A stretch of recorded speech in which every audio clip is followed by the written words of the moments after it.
I want to go across and do the ABCD of the Chhattisgarh elections to give you a sense of how the parties are placed before the 17th of November in this, the crucial second phase of elections. 70 seats up for grabs. In the last elections that happened in Chhattisgarh, on these 70 seats, the Congress had picked up 51, the BJP only 13. A lot of blue in the northern and central part of Chhattisgarh, a lot of blue, very little saffron on the map of Chhattisgarh last time around. I want to do a quick strength scan, and remember, like I told you yesterday, what this does is give you a sense of how many safe seats does a particular party have in the seats that are up for grabs on the 17th. A particular seat, if it's won thrice in succession by the same party, is defined as a safe seat. The BJP has 5 out of 70 safe seats. So very few safe seats for the BJP in Chhattisgarh in the second phase. It has 10 weak seats. By weak seats, we mean seats which have been lost by that party in every election over the last 3 elections. So there are 10 weak seats, 2 relatively safe, which means seats which have been won by the BJP twice in the last 3 elections, and 2 that are relatively weak, seats which have been lost by the BJP twice in the last 3 and only once in the last 3 elections. So unlike Madhya Pradesh, the contrast to draw is Madhya Pradesh was very strong saffron territory. In contrast, Chhattisgarh isn't quite as strong a saffron bastion as Madhya Pradesh was. Let's now look at the Congress's strength scan. The Congress on 70 has 6 seats. They will call safe seats which they've won in every election over the last 3 elections. 6 weak seats which have been lost by the party in every election over the last 3 elections. 12 are relatively safe, seats which the party won twice in the last 3 elections, and 12 are relatively weak, seats which the party won only once in the last 3 elections. So that's a quick strength scan of the Chhattisgarh polls, where polling will be held on the 17th. If you look at the swing seats in Chhattisgarh, in phase 2, 59 seats would comprise swing seats. Swing seats are those where the winner changes in every poll over the last 3 elections. Those are defined as swing seats. There were 59 out of 70 swing seats. The Congress won 45. So very large number of swing seats won by the Congress. The BJP only 8. And Chhattisgarh is very important because this is the one state where the Congress hopes to come back to power. Usually, wherever the Congress has been in power, the BJP's managed to beat them. If the Congress and Bhupesh Baghel are able to retain Chhattisgarh, it shows that the Congress has some kind of a model of governance which voters, at least in Chhattisgarh, chose to back, and that's how the Congress got voted back. Amitabh Tiwari, I want to start by getting you to outline what you think are the most important factors that will determine what happens on the 17th. The Congress hoping for a repeat of the Baghel government, but the BJP has given it its all. They've really gone all guns blazing. Despite the polls showing Baghel leading, the BJP trailing, they've really gone all out, including the Prime Minister's big Birsa Munda remembrance today, trying to reach out via the tribals of Jharkhand to the tribals of Madhya Pradesh and Chhattisgarh and win them over. How much of a difference could this make, Amitabh Tiwari? Yeah, so the Congress performance has been improving over the years in Chhattisgarh, and contrary to MP and Rajasthan, it has higher number of stronghold and lesser number of weak seats here.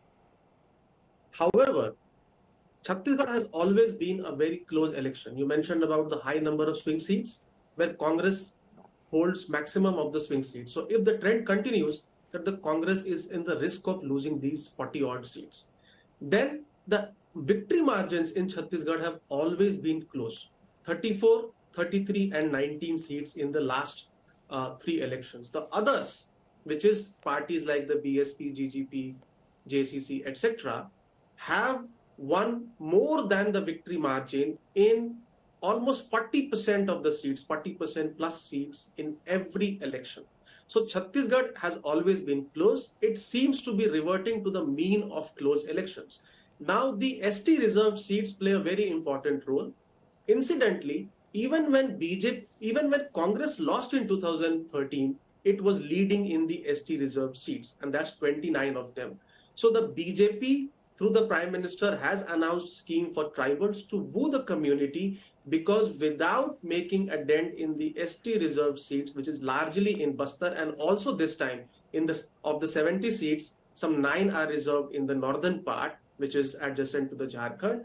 This is very crucial for BJP to make a comeback or make the election close. So 2018 could be an aberration, and we could see a reversal to the mean, wherein we could see close contests again. The Mahadev app application corruption allegations could have an impact in the central region, which largely consists of. Let me put that question to Jawahar Surisetti. The BJP going all guns blazing on the issue of the Mahadev app scam targeting Bhupesh Baghel. In your view, with the person with your nose on the ground, do you think that's made an impact in the last few days of the campaign? And what did you make of the Prime Minister's outreach at the village of Birsa Munda in Jharkhand? How much of an impact could it have in neighboring Chhattisgarh? So, as I had said the last time before the first phase, where the most of the tribal seats were there, the Mahadev app has died down. If you see on the ground, the BJP has also not made many pronouncements on the Mahadev app on the ground. So I think does not make much of a difference. And as I said earlier, corruption does not hold ground in Chhattisgarh as of now. Yes, there is going to be more than the phase 1 because most of the urban seats are in the phase 2. So there is going to be a urban educated population which will look at corruption through the lens. So I think it will be more than phase 1, but not a significant. What about the Birsa Munda remembrance and the impact this may have on tribal voters in Chhattisgarh, not just in tribal reserved seats, but tribal dominated seats as well? So again, majority of the tribal dominated seats have gone to the polls on 7th. Only 9 are left, but I think it does hold ground on those 9 seats, and he's made a very smart move. Okay. Adil Singh Boparai, this sense that Chhattisgarh may be reverting to the mean of a tighter contest, the 2018, the Congress picking up 65 seats, that is the outlier.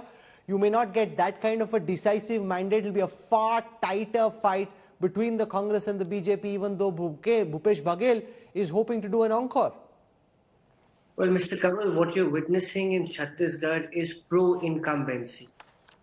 What you see on the ground in Chhattisgarh is a vote for continuity, a vote for development, a vote for inclusive politics, a vote for every section of society. I think the people of this country, and you will see this in the election results of all these 5 states, have repudiated the politics of lies, rhetoric, and misinformation of the Bharatiya Janata Party. I think that will be the indicator when the results are declared. Point number 1. Point number 2, we have gone to the voters with our performance, with our delivery. And I can give you several parameters on which Mr. Baghel's government has performed very well. You'll be surprised to know that the Congress's Chhattisgarh government and the state has the lowest unemployment rate in the country. When it comes to employment generation, Chhattisgarh is leading the pack vis-a-vis all other states in the country, number 1. When it comes to agriculture, when it comes to women and child development, when it comes to infrastructure building. So these are the parameters on which the people of the country and the state eventually vote on. How long can lies and rhetoric mislead the people of this country? And as far as our guarantees are concerned, the Congress Party's manifesto is emphatic. We will give 15,000 rupees into the accounts of every woman. We will ensure that 500 rupees is given into the accounts of women when it comes to refilling their cylinder. We will increase the procurement rates for paddy and other crops.